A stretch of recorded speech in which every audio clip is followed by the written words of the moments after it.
Yes we can end TB, पर उसके लिए आपकी कोऑपरेशन की ज़रूरत है। जो हम कर पा रहे हैं हम कर रहे हैं और लोगों में अवेयरनेस जगा रहे हैं कि टीबी को अब वो छुआछात वाली बीमारी नहीं है, बिल्कुल क्योर हो सकता है, बस आपको प्रॉपरली और टाइमली इलाज करना है। सिम्टम्स में तो बुखार होना, शाम के टाइम पे पसीना आना, भूख कम लगना, वज़न कम होना, ठीक है, खांसी में खून आ जाना, ये जो सिम्टम्स हैं जो एक नॉर्मली टीबी पेशेंट में होते हैं। TB is a preventable and treatable disease now.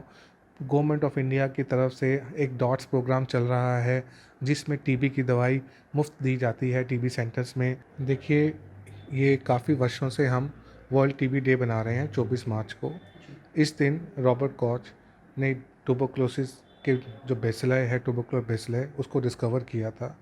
उसके बाद लोगों में, भारतवर्ष में जागरूकता फैलाने के लिए ये वर्ल्ड टीबी डे बनाया जाता है।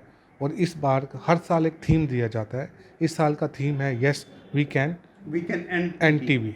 ठीक है, तो वो टीबी एक कारण है हमारे भारतवर्ष में जिसकी वजह से बहुत सारी मौतें, बहुत सारा इकोनॉमिक बर्डन है, और भारत सरकार अब इस पे काफ़ी ज़ोर दे रही है कि किसी तरह हम इस टीबी को एंड कर पाएँ।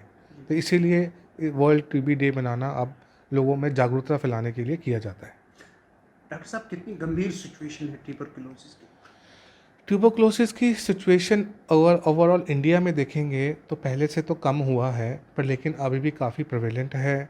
स्पेशली जैसे जैसे नई बीमारियां आ रही हैं, जैसे कि डायबिटीज़ हो गया है, या हमारे यूथ में नशे की जो आदत बढ़ती जा रही है, क्या वो स्मोकिंग है या ड्रिंकिंग करना है या और कोई ड्रग एडिक्शन है, उन पेशेंट्स में टीबी का होना ज़्यादा इजी हो जाता है compare to a healthy person. तो स्पेशली अब डायबिटीज़ है। डायबिटिक एक ऐसा है जिसमें हमारे बॉडी का इम्यून सिस्टम कमज़ोर हो जाता है और ट्यूबरकुलर बेसिलस इन्फेक्शन और डिजीज़ होने के चांसेस बहुत ज़्यादा बढ़ जाते हैं। सर, क्या रहते हैं सिम्टम्स ट्यूबरकुलोसिस के? देखिए, सिम्टम्स तो वही हैं। सिम्टम्स में तो बुखार होना, शाम के टाइम पे पसीना आना, भूख कम लगना, वज़न कम होना, ठीक है, खांसी में खून आ जाना, ये सिम्टम्स रहते हैं। जो सांस लेने में तकलीफ़ होना, ये जो सिम्टम्स हैं जो एक नॉर्मली टीबी पेशेंट में होते हैं। टीबी एक किसी बहुत सारे प्रकार की है। क्या वो लंग्स की टीबी है, क्या वो और अदर किसी ऑर्गन्स की टीबी है।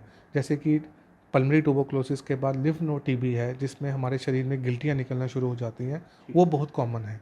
तो उसके सिम्टम्स थोड़े अलग हो जाता है। उसमें आपको गिल्टियाँ निकलेंगी, गिल्टी की वजह से दर्द होना, ठीक है, वो हो जाता है। तो वो तो कॉस्मेटिकली थोड़ा सा परेशान रहते हैं लोग उसमें। वैसे ही टीबी स्किन की भी हो सकती है, टीबी हमारे पेट की भी हो सकती है। जब पेट की टीबी होती है तो उसमें पेट में पानी हो जाता है, उसमें कभी कभी डायरिया या लूज मोशन लग जाते हैं या कॉन्स्टिपेशन हो जाता है। तो हर सिम्टम जिस ऑर्गन की इन्वॉल्वमेंट होती है उसके हिसाब से फिर आपके अलग अलग अलग अलग symptoms। सिम्टम्स आना शुरू हो जाते हैं। जो मैंने आपको पहले बोला, बुखार, वेट, ये एक जनरलाइज सिम्टम्स हैं, वो हर एक टीबी के पेशेंट को होते हैं। सर, क्या इलाज है इन सब चीज़ों का? आपने बहुत खूब से दर्शाया कि कितने किस्म का टीबी है। इलाज भी क्या है इसका? देखिए, इलाज बड़ा सिंपल है। अब TB is a preventable and treatable disease now. Government of India की तरफ से एक डॉट्स प्रोग्राम चल रहा है जिसमें टीबी की दवाई मुफ्त दी जाती है टीबी सेंटर्स में। उसके साथ जो ड्रग रेजिस्टेंट टीबी है, जो एक हमारे लिए आज कंसर्न है टीबी का, उसमें भी दवाइयाँ बिल्कुल फ्री मिलती हैं जो हमारे डॉट सेंटर से प्रोवाइड की जाती है। सर, ये ड्रग रेजिस्टेंस, इसके बारे में? ड्रग रेजिस्टेंट टीबी एक किस्म की टीबी है जिसमें जो ट्यूबरकुलर बेसिलस है, जो हम नॉर्मल दवाइयाँ देते हैं, रिफेम्पिसिन, आइसोनियाज़ाइड, पैराजिनामाइड, इथम्बेटॉल, उनके साथ वो रेजिस्टेंस हो गया है। जी सर। तो वो दवाइयाँ उस ट्यूबरकुलर बेसिलस पे काम नहीं करती हैं। तो उसके लिए हमें एक अलग सेट ऑफ टीबी की दवाइयाँ आती हैं जो हम उन पेशेंट्स में देते हैं। उसके लिए पहले टेस्टिंग होती है, टेस्टिंग के बाद फिर उन पेशेंट्स में हम वो दवाइयाँ देते हैं। वो भी फ्री ऑफ कॉस्ट मिलती हैं। दवाई पहले बहुत महंगी थी, अब दवाई सस्ती हो गई है, बस लेकिन टीबी पेशेंट को सब दवाइयाँ फ्री मिलती हैं हमारे डिस्ट्रिक्ट ट्यूबरकुलर सेंटर से। डॉक्टर साहब, आजकल हकीम का दौर भी है। घर में चार पढ़े, थोड़ा सा पढ़ लिखा है बंदे ने, किसी को कोई बुखार आता है कैल्पल दे दो, किसी को खांसी आती है दवाई दे दो।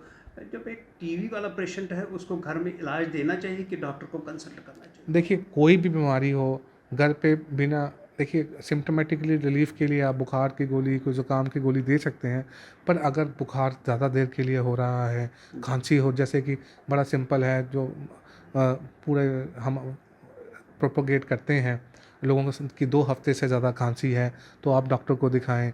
अगर खांसी में खून आ गया तो डॉक्टर को दिखाएं, या बुखार है वो आपका नहीं जा रहा है, आपका वज़न कम हो रहा है, तो you should consult A doctor. और ऐसा इससे प्रिवेंटेबल डिजीज़ ना हो, हम उसको प्रिवेंट भी कर सकते हैं और ट्रीट भी कर सकते हैं, और क्योर भी हो सकता बिल्कुल क्योर कर सकते हैं जी। डॉक्टर साहब, स्मोकिंग लोग पीते हैं, सांस भी फूलती हैं, फिर ट्यूबरकुलोसिस भी होता है। हाउ बिल्कुल। Much dangerous this is? देखिए smoking is one of the cause कि जिसमें जो लोग स्मोकर्स हैं उसमें 3 to 4% ज़्यादा चांस रहते हैं कि ट्यूबरकुलोसिस होने के। जी पहली बात तो ये। और जब टीबी एक स्मोकिंग जो करते हैं उसमें पहले ही लंग्स हमारे कमज़ोर हो जाते हैं और ट्यूबरकुलर बेसिलस उस पे हावी हो जाते हैं। जैसे हमने पीछे देखा कोविड के दौरान भी जो लोग स्मोकिंग करते थे उनमें कोविड के सिम्टम्स की सिवियरिटी बहुत ज़्यादा रही, वैसे ही ट्यूबरकुलोसिस की भी सिवियरिटी उनमें ज़्यादा रहती है। डॉक्टर साहब, ट्रीटमेंट जो फार फ्लंग एरियाज में लोग रहते हैं वहाँ पे इतनी सुविधाएं नहीं होती हैं। देखिए ट्यूबरकुलोसिस डिपार्टमेंट ट्रीटमेंट पार्ट बहुत सिंपल है और ये सुविधा आजकल गांव-गांव में अवेलेबल है। क्या वो पीएचसी है, सीएचसी लेवल है, ऐसा नहीं है। जैसे कि हमारे पास दूर फार फ्लंग से पेशेंट आते हैं, हम उनको देखते हैं, उनको डायग्नोस करते हैं, फिर उनको हम एक पेपर देते हैं कि वो अपने वहाँ जहाँ रहते हैं जी सर। तो वहाँ पे आपको टीबी की दवाई मिल जाती है नियरेस्ट हेल्थ सेंटर से। तो अब ऐसा नहीं है कि आपको दूर आना है, चल के आना है। आज तो नज़दीक से नज़दीक डॉट प्रोवाइडर्स अवेलेबल हैं और जो टीबी की दवाई प्रोवाइड करते हैं। Yes we can end TB. Yes we can. कितना गवर्नमेंट ऑफ इंडिया और हमारी ड्यूटी एडमिनिस्ट्रेशन कितना इसमें कार्यरत देखिए गवर्नमेंट ऑफ इंडिया और यूटी गवर्नमेंट जो है वो फुल इस पे लगी हुई है कि हमारे को 2025 तक जो नारा हमारे प्रधानमंत्री जी ने दिया है कि हमें टीबी को एंड करना है। देखो टीबी को एंड करने का क्या मतलब है, ये नहीं कि टीबी बिल्कुल ख़त्म हो जाएगी, लेकिन जो उसकी प्रिवेलेंस है, कंट्रोल। हाँ, जो प्रिवेलेंस है, जो इंसिडेंस है, उसको हमने 80% से कम करना है कि तो वो चीज़ है। और उसके लिए हम पूरी कोशिश कर रहे हैं, सरकार भी पूरी कोशिश कर रही है। As being a doctor, being a chest physician, जो हम कर पा रहे हैं हम कर रहे हैं और लोगों में अवेयरनेस जगा रहे हैं कि टीबी को अब वो छुआछात वाली बीमारी नहीं है, बिल्कुल क्योर हो सकता है, बस आपको प्रॉपरली और टाइमली इलाज करना है। डॉक्टर साहब, हम चलते चलते जो टीबी के पेशेंट्स हैं उनको क्या मैसेज दे देंगे या ओवरऑल क्या मैसेज दे देंगे, specially to the younger generation, those who are involved in drinks बिल्कुल and taking alcohol, taking drugs and all? देखिए मेरा जनरल पब्लिक को एक ही मैसेज है, yes we can end TB, पर उसके लिए आपकी कोऑपरेशन की ज़रूरत है। तो आप हमारे साथ कोऑपरेट करें। और जैसे आपने बात की जो यूथ है हमारा जो थोड़ा सा डाइवर्ट हो गए, हाँ, जो दूसरी तरफ बढ़ गए, उनसे भी मेरी यही रिक्वेस्ट रहेगी कि life is very precious. Take one अब आपके व्हाट्सएप पर। व्हाट्सएप करिए हाय 9728253663 पर।